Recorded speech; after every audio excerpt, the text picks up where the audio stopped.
de organismos que vivieron en ese medio acuático.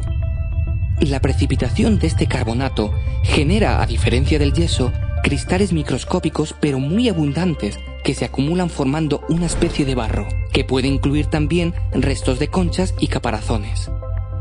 La precipitación se produce por cambios en las condiciones físico-químicas del agua, es decir, por variaciones en parámetros como la temperatura, la salinidad, el pH, etc.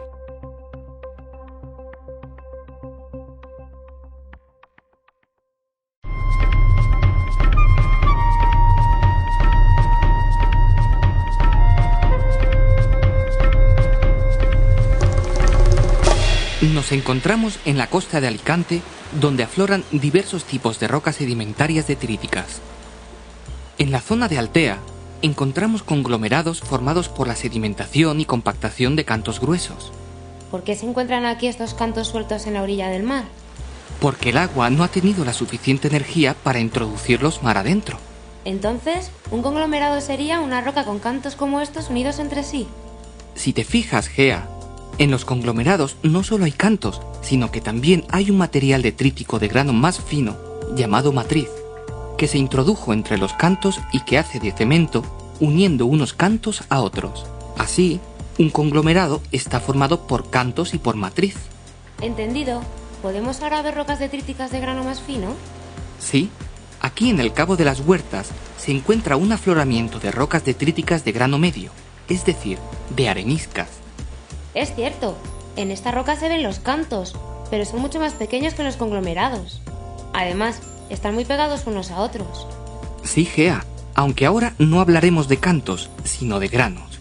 Estos granos se unen unos a otros durante los procesos de consolidación que ha sufrido la roca.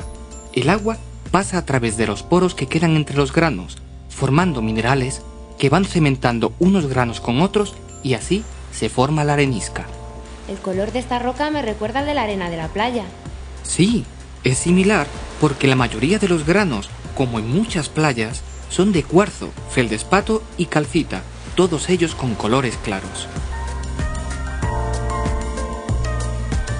Volvemos ahora a Altea, donde vamos a ver el aspecto que tienen las rocas detríticas de grano más fino, es decir, las lutitas.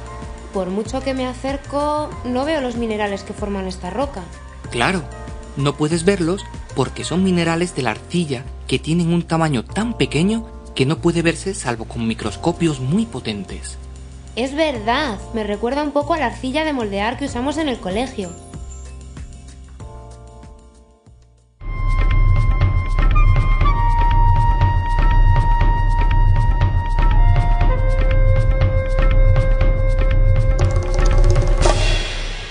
Aquí, cuando baja la marea en los acantilados de Rodiles en Asturias, encontramos un afloramiento espectacular de las rocas sedimentarias químicas más abundantes, las calizas.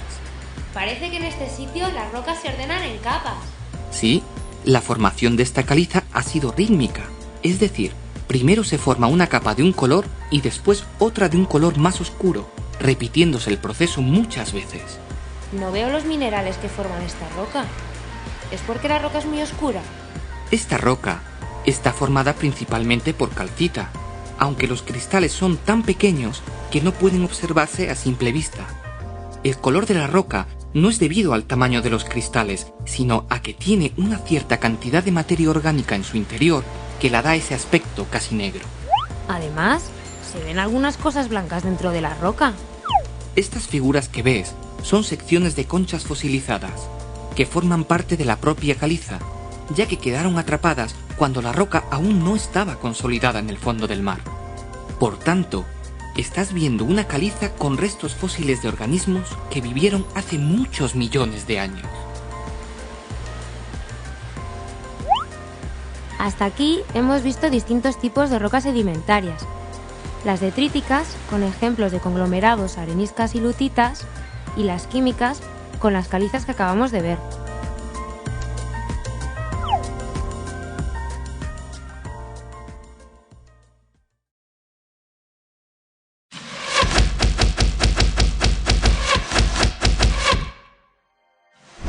¿Las rocas metamórficas se forman igual que las sedimentarias? No, Gea. Las rocas metamórficas se forman mediante la transformación conocida como metamorfismo, de una roca preexistente que puede ser ígnea, sedimentaria o metamórfica. El metamorfismo conduce hacia importantes cambios de la roca original, tanto mineralógicos como texturales, derivados de la variación de la presión y la temperatura. Por tanto, la roca metamórfica final dependerá, por una parte, de las condiciones de presión y temperatura, y por otra, del tipo de roca original, lo que implica la existencia de una gran variedad de tipos de rocas metamórficas. En términos generales, las rocas metamórficas pueden dividirse en dos grandes grupos, en función del tipo de proceso que han sufrido, es decir, del tipo de metamorfismo, que puede ser regional o de contacto. Pero, ¿qué es eso del metamorfismo regional? El metamorfismo regional se denomina así porque afecta a grandes sectores de la corteza terrestre. Podemos considerar una roca sedimentaria de grano fino como una lutita, que se encuentra en la superficie de la placa litosférica oceánica y que poco a poco se introduce debajo de la placa continental.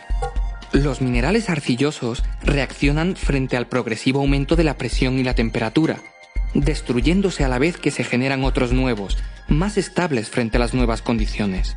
Además, también cambia la textura de la roca, ya que los nuevos minerales que crecen se orientan en planos de aplastamiento, gracias a la presión litostática que ejerce el peso del continente.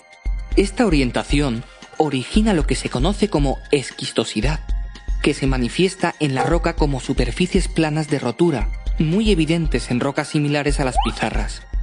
Bueno, pero me dijiste que había otro tipo de metamorfismo, ¿no? Sí, Gea, aunque es mucho menos importante que el regional, el metamorfismo de contacto se produce cuando la placa litosférica comienza a fundirse al alcanzar una gran temperatura y llegar a una determinada profundidad. El magma que se genera asciende a través de la placa continental y se instala en su interior, encajándose entre las rocas que están mucho más frías que el magma. Si suponemos que el magma se encaja en rocas sedimentarias arcillosas como las lutitas, estas reaccionarán ante el aumento de la temperatura, formándose una aureola alrededor del magma donde las lutitas se transforman en corneanas. Habitualmente, en la aureola crecen nuevos minerales como la andalucita o la cordierita, estables dentro del nuevo rango de temperatura.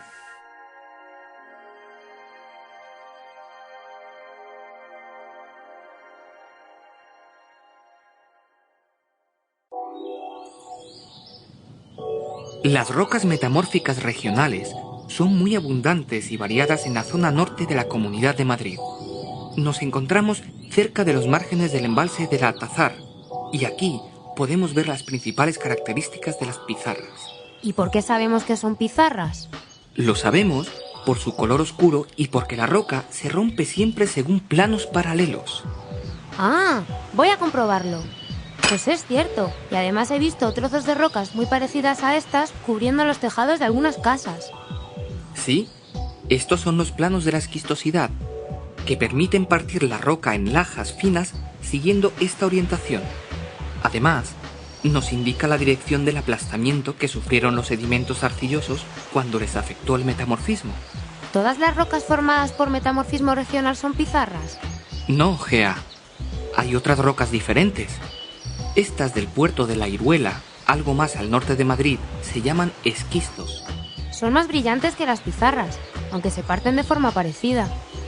Son más brillantes porque en estas rocas se pueden observar los granos minerales que las componen, sobre todo las micas.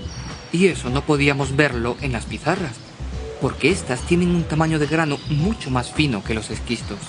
Esta roca se ha calentado y se ha comprimido más que las pizarras. En los esquistos podemos ver aún mejor los planos de la esquistosidad y estimar así la dirección del aplastamiento. Entonces, ¿todas las rocas metamórficas regionales tienen estos planos también marcados? No en todas. Los neises, como estos de Cabanillas de la Sierra, se han formado a partir del metamorfismo regional de otras rocas, concretamente de granitos que no tenían muchas micas originalmente,